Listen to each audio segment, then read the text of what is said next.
Rendez-vous compte, ce n'était plus arrivé depuis l'arrestation du baron de la drogue El Chapo. Au Mexique, El Mencho, le narcotrafiquant le plus recherché du pays, a été tué ce dimanche lors d'une opération militaire. Son cartel, considéré comme l'une des organisations criminelles les plus puissantes et redoutées du Mexique, a répliqué en incendiant des bâtiments et en bloquant des routes. Mais alors, qui était El Mencho et quelle est la situation actuellement sur place? Salut, c'est Hugo, j'espère que vous allez bien. On est reparti pour une nouvelle semaine et c'est donc le sujet à la une de ces actualités du jour sur YouTube et en podcast audio sur toutes les plateformes. Alors pas d'inquiétude, on va pas refaire aujourd'hui toute l'histoire des cartels de la drogue au Mexique. Si ça vous intéresse d'ailleurs, n'hésitez pas à nous le dire dans les commentaires. Mais pour redonner tout de même un petit peu de contexte, il faut savoir que le Mexique aujourd'hui, c'est un couloir stratégique pour le trafic de drogue entre d'un côté l'Amérique du Sud, qui est en partie un terrain de production sur certains territoires, et de l'autre côté les États-Unis, qui représentent notamment le plus grand marché de la cocaïne au monde. Depuis maintenant des décennies, il y a donc plusieurs cartels, donc des organisations mafieuses spécialisées dans le trafic de drogue, qui se disputent l'influence et le contrôle de certains territoires au Mexique. Au-delà de la drogue, ils pratiquent d'autres activités criminelles comme des enlèvements, des extorsions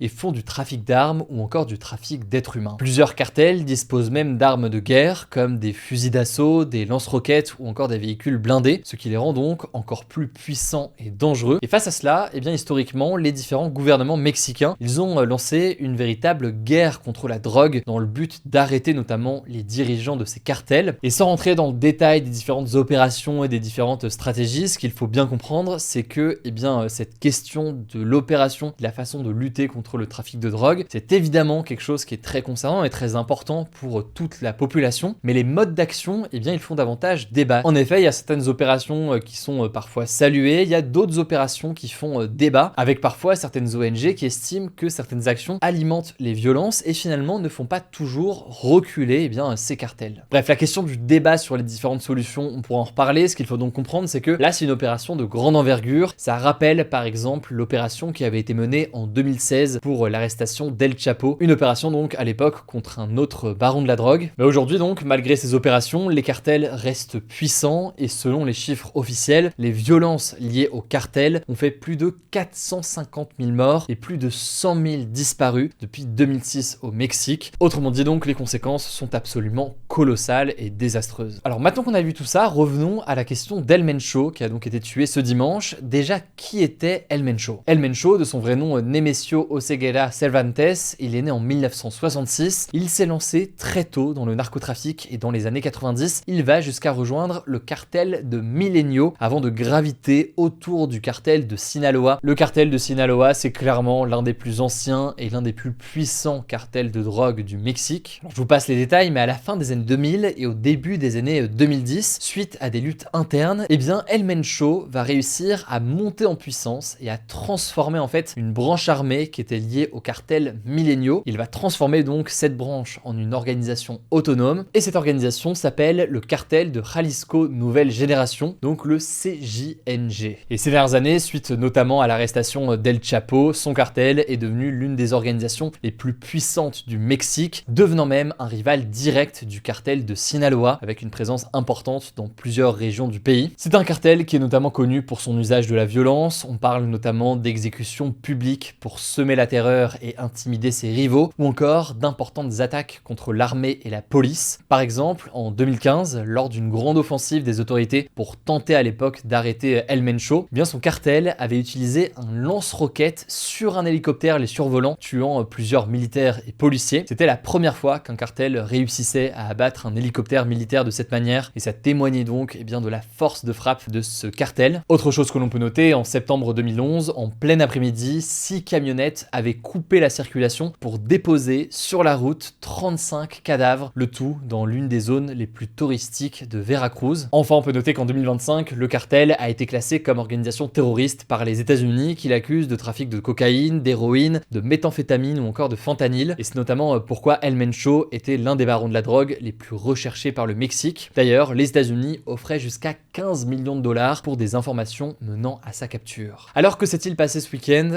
Ce dimanche, une nouvelle opération a été menée par l'armée mexicaine avec l'appui du renseignement états-unien. Ça s'est passé dans la ville de Tapalpa, à l'ouest donc de Mexico qui est donc la capitale du pays. À l'heure actuelle, il y a peu d'informations sur l'opération, mais selon l'armée mexicaine, El Mencho a été grièvement blessé pendant l'opération lors d'affrontements entre ses partisans et l'armée. Il serait mort un peu plus tard pendant son transfert par voie aérienne vers la ville de Mexico. 7 membres de son cartel ont été tués et 3 militaires ont été blessés, toujours selon les chiffres de l'armée mexicaine. Sauf que en réponse et après la mort de leur leader, des membres présumés du cartel ont déclenché une vague de violence dans plusieurs états du pays. Il y a des vidéos qui montrent notamment plusieurs bâtiments et des véhicules qui ont été incendiés, des hommes aussi qui ont bloqué plusieurs routes dans le pays, notamment dans l'état de Jalisco où s'est déroulée l'opération. Alors selon les autorités mexicaines, à 3h du matin en France ce lundi, près de 90% des barrages enregistrés avaient été levés, mais évidemment faudra voir à quoi ça va ressembler dans les prochains jours. Et d'ailleurs, signe de vigilance importante, à l'heure actuelle il y a de nombreux pays, dont la France, qui appellent leurs ressortissants à la prudence ou à reporter leur voyage s'ils avaient prévu d'aller au Mexique. De son côté, Claudia Sheinbaum, qui est la présidente du Mexique, a demandé à la population de rester calme et informée. Elle ajoute que les activités se déroulent normalement dans la plupart des régions du pays. Autrement dit, il semblerait que c'est sur certaines régions précises que la situation est tendue. En tout cas, ce que l'on sait, c'est que certains vols ont été annulés vers certaines régions au Mexique. Les États-Unis ont aussi demandé à leurs citoyens de rester confinés chez eux, dans 5 États où les écoles et les administrations sont par ailleurs restées fermées. En tout cas, beaucoup d'experts estiment que cette élimination d'El Mencho représente une victoire symbolique pour la présidente mexicaine. Toute la question, c'est de savoir dans quelle mesure est-ce que ça aura réellement un impact sur le long terme. On le disait en introduction, c'est toujours cette question qui se pose sur les dispositifs à long terme pour permettre de lutter contre. Certains estiment aussi que d'un point de vue politique, cette opération, elle pourrait renforcer potentiellement les relations entre la présidente mexicaine et les États-Unis, alors que les relations avec Trump ont eu des gros moments de tension ces derniers mois. Bref, dans tous les cas, on continuera à suivre l'évolution de la situation. Au passage, avant de vous laisser avec Blanche pour le reste de l'actualité, je vous mets en description et en commentaire épinglé un Google Form, donc un formulaire. L'idée étant tout simplement d'avoir vos retours sur ce format des actus du jour. Qu'est-ce qui vous plaît moins. Ça prend 2 minutes montre en main pour le remplir et c'est la meilleure façon de nous aider à améliorer ce format. Du coup, je vous mets le lien directement en description, n'hésitez pas. Merci encore pour votre confiance. Allez, je vous laisse avec Blanche et je reviens juste après. Merci Hugo et bonjour à tous. On commence avec cette info. Emmanuel Macron a écrit une lettre à Donald Trump pour demander la levée des sanctions imposées par les États-Unis à plusieurs citoyens européens. Parmi eux, l'ancien ministre français et ex-commissaire européen Thierry Breton, mais aussi le juge à la Cour pénale internationale Nicolas Guillou. Thierry Breton est interdit de séjour aux États-Unis depuis décembre 2025. La raison, c'est qu'il est l'un des principaux créateurs de la directive européenne sur les services numériques qui impose de nombreuses règles aux réseaux sociaux, notamment face au contenu jugé problématique. Mais les États-Unis considèrent ces obligations comme une atteinte à la liberté d'expression. Le juge Nicolas Guillou a de son côté été sanctionné en août 2025 avec d'autres magistrats de la Cour pénale internationale car il est impliqué dans le mandat d'arrêt contre le premier ministre israélien Benjamin Netanyahou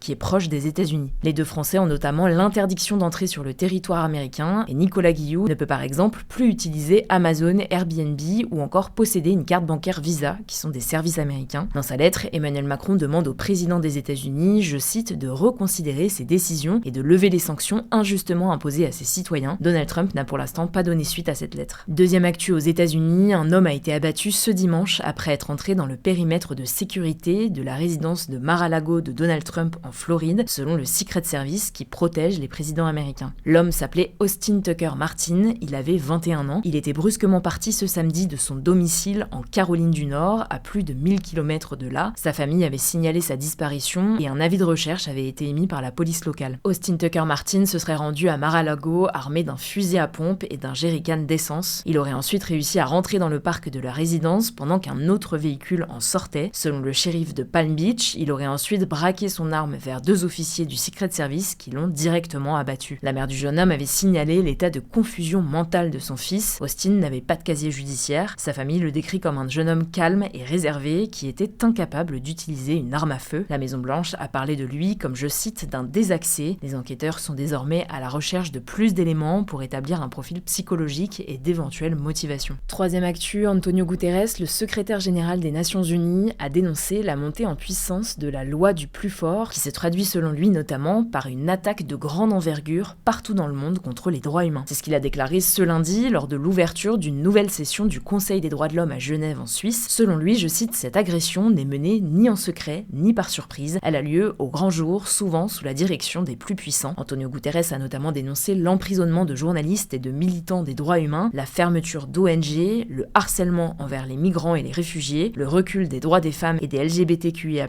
ou encore l'exclusion de certaines personnes en situation de handicap. Plus globalement, selon le secrétaire général de l'ONU, les démocraties s'érodent et partout dans le monde, les droits humains sont sacrifiés de manière délibérée et stratégique et parfois avec fierté. Autre constat fait par l'ONU, les technologies comme l'intelligence artificielle qui sont de plus en plus utilisées de manière à réprimer et accentuer les inégalités. Il a aussi évoqué les conséquences des coupes drastiques de l'aide extérieure américaine décidées par le président Donald Trump depuis son retour à la Maison-Blanche il y a un petit peu plus d'1 an. Pour le chef de l'ONU, il est plus important que jamais de traduire l'engagement politique en un chemin vers le renforcement des droits humains partout dans le monde. Son discours n'a pas encore reçu de réaction internationale pour le moment. Quatrième info, l'ecstasy, une drogue de synthèse, domine désormais le marché des stupéfiants en France, selon l'Observatoire français des drogues et des tendances addictives. Ce que ça signifie, c'est que sa consommation a bondi ces dernières années. Dans le détail, le duo MDMA-ecstasy, la MDMA étant le nom de l'ecstasy quand elle est sous forme de poudre, atteint 65,6 millions de comprimés consommés en 2023 en France, soit une hausse de 480% entre 2010 et 2023, principalement impulsée entre 2010 et 2017. Le chiffre d'affaires de la MDMA est estimé à 312,5 millions d'euros en 2023. C'est la plus forte progression parmi l'ensemble des drogues illicites depuis 2010. L'étude révèle globalement une hausse internationale de la production de drogue, que ce soit pour les drogues de synthèse, donc la MDMA ou encore les amphétamines, ou pour la cocaïne par exemple. Les drogues de synthèse comme l'ecstasy peuvent provoquer des troubles cardiovasculaires, des complications neurologiques, physiques ou psychologiques et une dépendance importante. Dans certains cas, elles peuvent provoquer la mort. Si jamais vous avez besoin d'aide ou que vous souhaitez aider un proche, je vous renvoie au site drogueinfoservice.fr, le lien est en description. Cinquième actu, et on va parler sport puisque les Jeux Olympiques d'hiver de Milano-Cortina se sont achevés ce dimanche soir après 15 jours de compétition. La France termine 6e du classement en termes de médailles obtenues avec 23 médailles, dont 8 d'or, 9 d'argent et 6 de bronze. D'ailleurs, pour l'anecdote, on était 5e en début de journée ce dimanche, mais on a été dépassé par l'Allemagne à la dernière minute. Sinon, c'est la Norvège qui finit en tête avec 41 médailles, suivie des États-Unis, 33 médailles, et des Pays-Bas, 20 médailles. L'Italie, elle, est en 4e position avec 30 médailles. Lors de la cérémonie de clôture qui s'est déroulée à Vérone, le drapeau olympique a été transmis à la France, qui accueillera les prochains Jeux Olympiques d'hiver dans les Alpes en 2030. En attendant, la prochaine étape, ce sont les Jeux Paralympiques d'hiver qui se tiendront du 6 au 15 mars prochain. On couvrira évidemment tout ça. N'hésitez pas à vous abonner à notre compte Instagram hugodécrypte.sport.